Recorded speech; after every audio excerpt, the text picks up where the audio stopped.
أعوذ بالله من الشيطان الرجيم. بسم الله الرحمن الرحيم.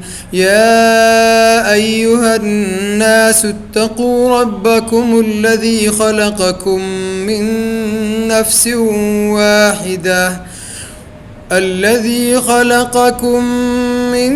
نفس واحدة وخلق منها زوجها وبث منهما رجالا كثيرا ونساء،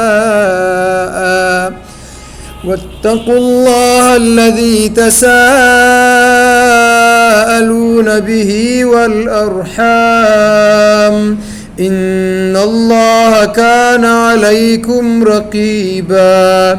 وآتوا اليتامى أموالهم ولا تتبدلوا الخبيث بالطيب، ولا تأكلوا أموالهم إلى أموالكم، إنه كان حوبا كبيرا.